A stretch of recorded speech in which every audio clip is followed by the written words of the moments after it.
You know, when we think about history, we're usually taught it's this very structured, very serious thing. Right, it's all about the great man theory or these big ideological shifts. Exactly. It's kings and treaties, generals moving flags around on a map. It feels so intentional. Like there's some kind of master plan. Yeah. Yeah, But I've got a source in front of me today that just, well, it kind of crumples that whole idea up and throws it in the bin. I think I know the one you mean. The argument here is that the real engine of history isn't politics, it's chemistry. Specifically, our own chemistry Yeah.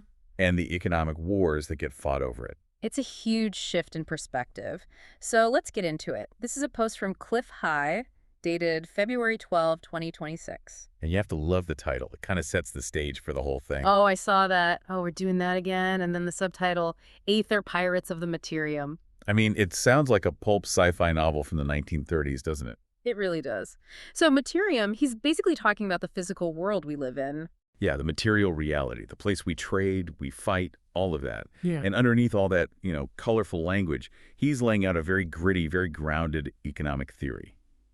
So if we strip away the woo crew language, which he actually mentions himself, what is the core claim here? The claim is that history runs on a loop, a specific algorithm even. An algorithm. Yes, it starts with a trade imbalance, then a need to fix that imbalance, and the introduction of a highly addictive substance to balance the books. And he's saying this pattern isn't just a one-off. Not at all. He argues it defined the British Empire, it's defining our world right now, and this is the wild part. It will define our future contact with off-planet species. Okay, that is a huge scope. Let's start with the history then. I think most of us have this fuzzy idea of the British Empire. Tea, crumpets, that sort of thing. Right, but Cliff paints a much more desperate picture. He really does. He says that the British Empire at its absolute height was basically in a state of panic. A panic about what? The bank account. They were just bleeding silver. Bleeding silver to who? The Chinese Empire. You see, the British had developed this absolutely voracious appetite for tea. And we're not just talking about a nice afternoon drink. No, not a hobby. The entire British economy was starting to revolve around this one leaf.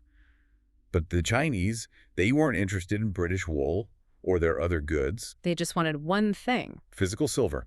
That's all they'd take. So every time someone in London brewed a pot of tea, a silver coin was basically sailing from their treasury to Beijing. That's it. A massive trade deficit.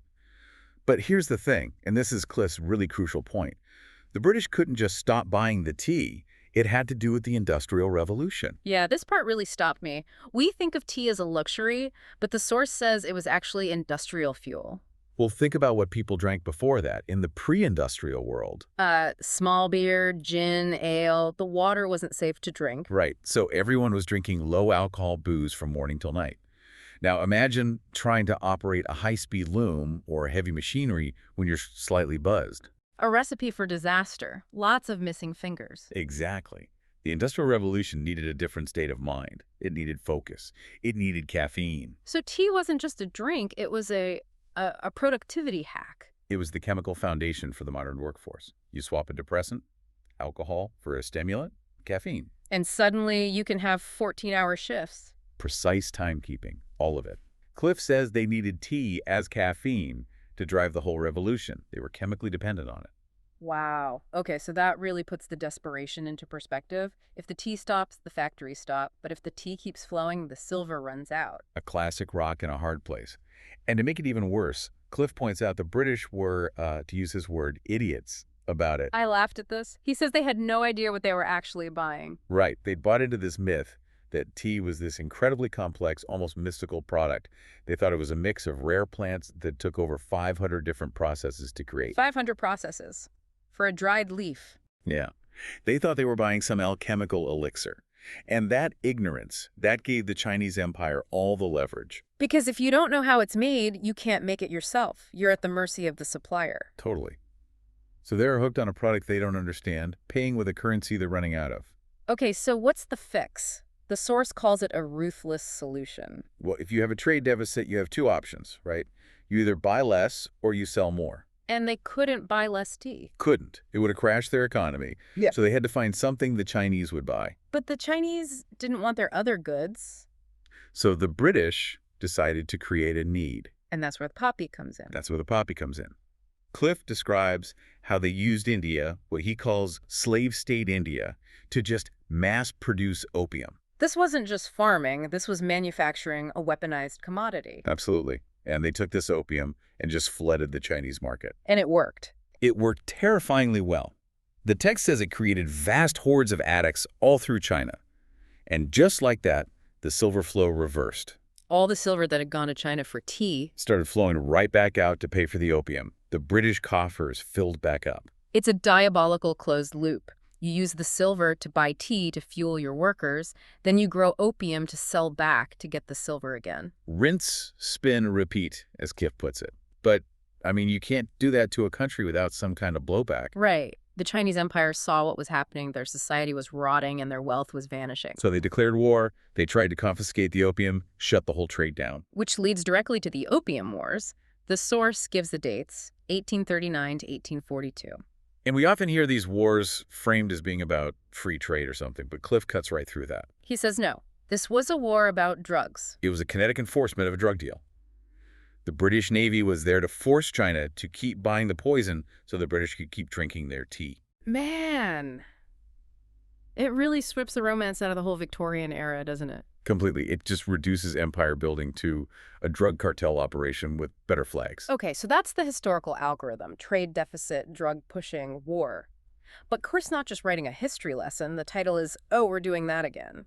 And that's where he draws the parallel to today, to the modern fentanyl wars. Now, we should be careful here. This is obviously a very charged topic, but just looking at the pattern that the source is identifying, how does that map on? Cliff's argument is that the mechanism is identical, but the flow has reversed. Oh, so? In the 19th century, it was the West sending a chemical disruptor, opium, to the East. Now, he argues it's the East sending a chemical disruptor, synthetic opioids like fentanyl, to the West. And just like the British used India as a kind of proxy. He points to the various cartels as the middlemen today, but he insists the trail for the precursor chemicals goes back to the source. So in his view, this isn't just random crime. It's a geopolitical strategy. It's structural. Think about the economic drain of the fentanyl crisis. Yeah. It's not just the horrible tragedy of the deaths. It's the lost productivity, the strain on healthcare. Exactly. Every person who drops out of the workforce, every dollar spent on emergency services, every community that gets hollowed out, that's the modern silver leaving the vault. It weakens the rival nation from the inside. It does. So when Cliff says the more things change, the more they stay the same, he's saying we are living through a modern opium war right now. Or just in the middle of it. In his view, yeah. We're in the extraction phase. The substance is here, the silver, our wealth, our productivity is being drained. The delivery system is just shipping containers instead of wooden ships. That is a chilling way to frame it. It makes it sound so mechanical. And I think that's his point. He's observing a recurring pattern in the materium. This is how human societies operate. We trade, we get addicted, we fight. But then he takes a hard left turn. The woo turn. Yeah. He pivots from all this aliens. He does. And honestly, it's a brilliant move because it forces you to test the theory in a totally new context.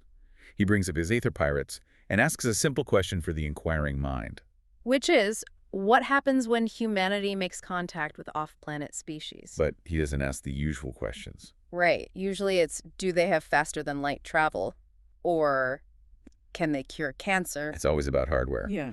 But Cliff sticks to his thesis. He asks, what will be the drug impact on humanity?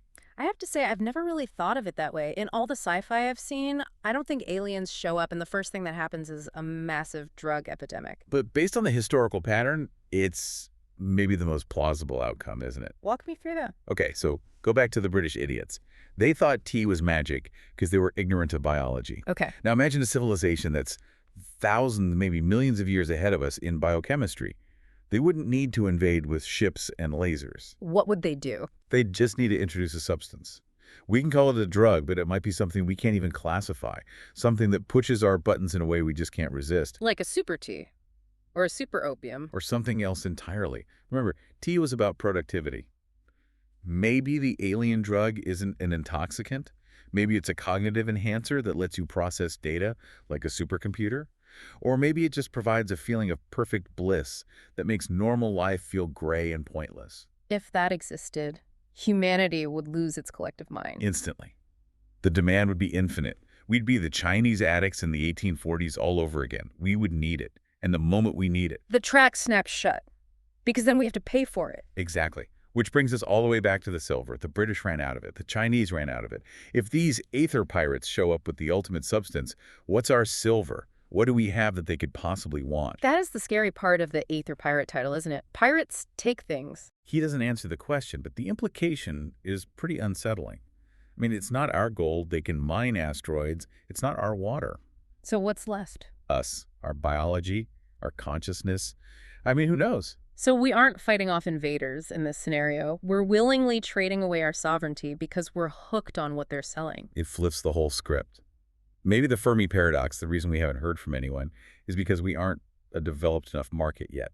We aren't worth the trip. And once we get on the galactic stage, we just become consumers. And in this view of history, the consumer is always the one who loses. It's a sobering thought. We always see ourselves as the protagonists, the explorers. But this theory suggests we might just be the indigenous population about to be offered a shiny new bead that completely undoes us. Okay, so to wrap this up, we've traced a single logical line that Cliff High draws from the tea clippers of the East India Company. Through the poppy fields of India and the opium dens of Canton. Straight through to the fentanyl crisis happening today. And pointing directly out at the stars. The logic, as he presents it, is consistent. Chemistry drives behavior, behavior drives economics, and economics drives war.